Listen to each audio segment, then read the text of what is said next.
Good morning प्यारे बच्चों। आज हम करने जा रहे हैं आपकी वर्कशीट नंबर 36 विषय गणित कक्षा 8। हमारी डेट 16 फरवरी के लिए। चलिए स्टार्ट करते हैं। आज की वर्कशीट में हमें पढ़ना है बीजीय व्यंजक की गुणा। कैसे गुणा करते हैं देखो, आपने देखा होगा कि हमने जमा और घटा कैसे करते हैं इनमें बीजीय व्यंजकों में। अब इसमें गुणा और भाग कैसे करेंगे वो भी बहुत आसान होता है। देखो, कोई भी राशि चर हो या अचर हो, हम आसानी से उनको गुणा कर सकते हैं। जैसे यहाँ पे कुछ उदाहरण दिए हुए हैं। जैसे पहला उदाहरण है, मैंने बाजार से 10 पेन खरीदे और एक पेन P रुपए का है। ठीक है, 10 पेन खरीदे। मान लो इस छोटे से एग्जाम्पल से समझो, आपकी एक पेंसिल है, एक पेंसिल आपकी 5 रुपए की है। दो पेंसिल कितने की होंगी? 2 गुना में 5, 10 रुपए की होंगी, है ना। तो ऐसे ही यहाँ पे 10 पेन P रुपए के हैं, तो P गुना में 10 कितने हो जाएंगे? 10 P क्या हो जाएगी? कुल कीमत हो जाएगी, पेनों की कीमत। ठीक है, इसी तरीके से एक पंक्ति में बच्चों की संख्या, एक लाइन में m बच्चे बैठे हैं और कुल n लाइन है। एक में m है तो कुल n लाइन है, तो n में कितने होंगे? n गुना में m। ठीक है, इस तरीके यहाँ से कुछ एग्जाम्पल्स ये आपको दिए हुए हैं। यहाँ से आपको ये चीज़ें देखो, क्वेश्चंस करोगे ना उतनी ज़्यादा आपको समझ में आएंगी। दो उदाहरण है, एक बार इनको पढ़ लेते हैं, उसके बाद आपके जो क्वेश्चन आपकी वर्कशीट की वो हम देखेंगे। पहला है आपका, जब हम पिकनिक गए तो हमने P किलोग्राम सेब रुपए T प्रति किलोग्राम की दर से खरीदे। जो आपके सेब थे, आपकी कितने किलो खरीदे? P किलो खरीदे। और क्या किया वहाँ पे, जो कितने रुपए की थे वो प्रति किलो? 1 किलोग्राम कितने के थे? T रुपए के थे। ठीक है, तो अगर दुकानदार रुपए 6 प्रति किलोग्राम की दर से भाव कम कर देता, ठीक है, वो कम कर देता, 1 किलो पे सेब पे वो 6 रुपए कम कर देता, तो हम क्या करते? उन्हीं पैसों में, जितने पैसों में पहले लेते थे, उन्हीं पैसों में 2 किलो सेब ज्यादा ले सकते हैं आप। ठीक है, तो दोनों स्थिति में भुगतान करने की राशि को बीजीय व्यंजक में आपको लिखना है। तो कैसे लिखोगे? देखो, हमारा भुगतान कितना होगा? P सेब लिए और T रुपए में लिए, तो P गुना में T हमारी कुल कीमत होगी। ठीक है, राशि का नया बीजीय व्यंजक क्या होगा? देखो, हमने क्या किया यहाँ पे, P-6 मल्टीप्लाई T-+2। क्या करेंगे कि यहाँ पे 6 किलो क्या हो गया था? कम हो गया था, तो माइनस कर दिया। और जो T था, जहाँ पे हम 2 किलो सेब ज्यादा ले सकते थे, तो हमने 2 यहाँ पे प्लस कर दिया। ये शायद यहाँ उल्टा लिखा हुआ है आपकी टेबल में, जो ये है यहाँ पे हमने, अब जो पैसे हैं वो कम होने चाहिए थे और जो T है, मतलब जो सेब है, वो ज्यादा होने चाहिए थे। ठीक है, +2 उधर करना था और -6 इधर करना था। कोई बात नहीं, कोई दिक्कत नहीं। आप देखो, इस तरीके से आपको राशि बनानी है। ठीक है, दूसरा उदाहरण देखो, एक घनाभ है जिसकी चौड़ाई लंबाई 3 सेंटीमीटर कम है। ठीक है, मान लीजिए आपका एक घनाभ है, उसकी लंबाई है L, जो उसकी चौड़ाई है वो लंबाई से 3 सेंटीमीटर कम है, तो चौड़ाई कितनी होगी? L-3। और जो उसकी लंबाई है वो 5 सेंटीमीटर कम है, तो L-5। ठीक है, ये सारे किसमें? ये गुना में है। अगर ब्रैकेट लगा होता है तो इसका मतलब ये मल्टीप्लाई होता है, गुना होता है। ठीक है, तो उसका आयतन ज्ञान करना है। आयतन क्या होता है? L multiply B multiply H। तो यहाँ पे L, B और H अभी जो हमने निकाला था तीनों, ये भी निकाले थे ना हमने, तो इनको बस गुना कर देना। कैसे गुना करना है वो देखना है। ठीक है, वो मैं आपको सिखाऊंगी आपके जो क्वेश्चन आज आपको दिए गए उनसे। ठीक है, ये आज आपके 9 क्वेश्चंस दिए हुए हैं, मतलब 9 पार्ट्स हैं आपके। सारे क्वेश्चन एक ही तरह के हैं। 9 के 9 पार्ट्स सीखेंगे हम एक एक करके। कैसे मल्टीप्लाई करना है, सिर्फ इतना सा सीखना, बहुत छोटे छोटे क्वेश्चन है। तो चलिए देखते हैं क्वेश्चन। पहली क्वेश्चन थी हमारी 9 मल्टीप्लाई में y+1 मल्टीप्लाई में x+2। कैसे इसको मल्टीप्लाई करेंगे? देखो, पहले हम 9 को करेंगे y से, 9y, और फिर 9 को करेंगे 1 से, प्लस में 9 हो गया। ठीक है, अब ये तो हो गया सॉल्व। अब इसके साथ भी तो करना है ना, तो इसके साथ करने के लिए क्या करना है हमें? ये हमारा आ गया था। अब हमें क्या करना है? पहली टर्म लेनी है 9y, ले ली, इसको इस पूरी के साथ मल्टीप्लाई कर दो।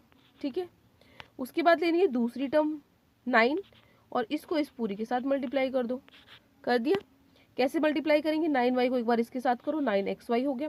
9y मल्टीप्लाई 2, 9 2 18 और एक y था, 18y हो गया। इसी तरीके से 9 को x से करो, 9x हो गया और 9 2 18 हो गया। ठीक है, हो गया हमारा first question. Now second part. Second part है हमारा ये x multiply y+2। x multiply y+2 मतलब एक बार x को y से करो, xy हो गया। फिर x+2 कितना हो गया? 2x हो गया। ठीक है, ये तो इजी सा था। अब देखो थर्ड पार्ट। थर्ड है x+2 और x+2। ठीक है, x+2 और x+2 है। एक बार x लो, पहली वाले को इस पूरे के साथ करो, कर दिया, लिख दिया यहाँ पे। ठीक है, उसके बाद 2 को हमने लिखा इस पूरे के साथ, लिख दिया 2 मल्टीप्लाई x+2। अब इसको मल्टीप्लाई कैसे करेंगे? x मल्टीप्लाई x, 2x हो गया ना, तो x का स्क्वायर वर्ग। ठीक है, उसके बाद x को 2 से करो तो कितना हो गया? 2x। फिर 2 को x से करो, 2x, और 2 2 4 होता है। ठीक है, तो यहाँ से x स्क्वायर, 2x और 2x कितना हो गया? 4x हो गया। 2 और 2x कितने हो गए? 4x हो गए, प्लस में 4। ठीक है, उसके बाद देखो फोर्थ। t-4 और t+4, ये तो देखो हमारी एक आइडेंटिटी भी होती है, अगर आपको नहीं पता तो कोई बात नहीं, ये a+b और a-b होती है। देखो a+b और a-b है तो a² - b² आपका फॉर्मूला होता है, ठीक है। तो यहाँ से a क्या है, t है तो t का स्क्वायर, b क्या है 4 तो 4 का स्क्वायर 16। चाहे खैर उससे छोड़ो, आप आइडेंटिटी तो छोड़ो, ये आप देखो यहाँ पे क्या करेंगे, पहले t को करो इस पूरे के साथ, लिख दिया। उसके बाद क्या करना है, 4 को करो, उसके बाद 4 को करो इस पूरे के साथ, ठीक है। अब मल्टीप्लाई करो, t मल्टीप्लाई t 2t हो गई, ठीक है। t मल्टीप्लाई 4 4t हो गई, -4t और 4 और 4 16 होते हैं, -16, ठीक है। साइन माइनस का होगा ना माइनस प्लस में, तो यहाँ से t ये तो कट गया, क्या बचा t² - 16 बचा, ठीक है। ये हो गया आपका क्वेश्चन नंबर 4, ठीक है। ये पहले 4 क्वेश्चन हो गए। अब आगे देखो क्वेश्चन नंबर 5, 6 और 7, 8 देखो। 5 क्या है आपका, p+10 और p+1। पहले क्या करना है हमें, p को करो इस पूरे के साथ, लिख दिया। उसके बाद 10 को करो इस पूरे के साथ, ये लिख दिया। अब क्या होगा, p मल्टीप्लाई p 2p हो गए, p मल्टीप्लाई 1p हो गया, 10p हो गया, और ये 10 1 जा 10 हो गया, ठीक है। अब यहाँ से ये क्या हो गया, 10p और 1p कितने हो गए, 11p हो गए टोटल, तो p² + 11p + में 10 हमारा आंसर हो गया, ठीक है। Now question number 6। Question number 6 में क्या है, s-3 और s-3 है, तो एक बार इस s को इस पूरे के साथ करो, फिर एक बार इस 3 को इस पूरे s-3 के साथ करो, ठीक है। तो ये कितना हो गया, 2s हो गए, और ये क्या हो गया, -3s, ठीक है। इधर से ही -3s हो गया, और ये 3 3 जा 9 हो गया, ठीक है। साइन प्लस का हो गया क्योंकि माइनस माइनस क्या होते हैं, प्लस होते हैं।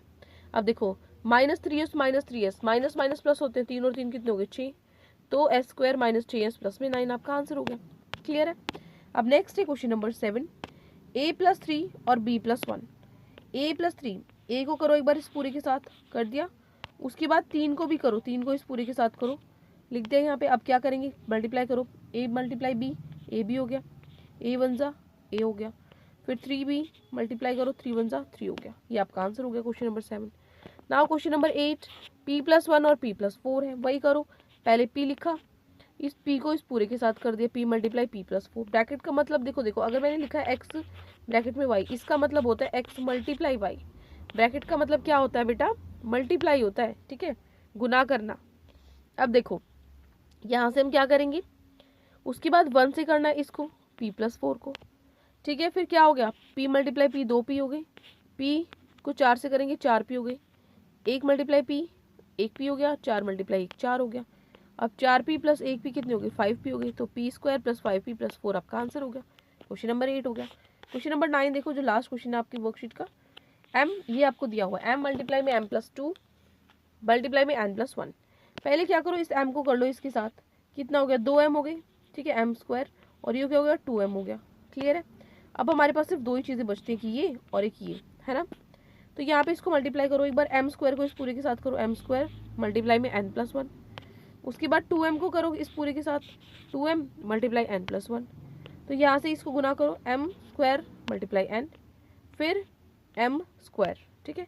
उसके बाद tm मल्टीप्लाई में n, और उसके बाद tm मल्टीप्लाई में 1 tm, ठीक है। ये हो गया आपका क्वेश्चन नंबर 9। तो देखो ये 9 क्वेश्चन आज आपकी वर्कशीट में गिवन थे। आई होप आपको अच्छे से समझ में आ गई। कोई भी डाउट है पूरी वर्कशीट में तो कमेंट सेक्शन में आप मुझसे पूछ सकते हो, और अगर आपको वीडियो अच्छी लगी तो चैनल को सब्सक्राइब कर सकते हो, वीडियो को लाइक कर सकते हो। Thank you and have a nice day, God bless you.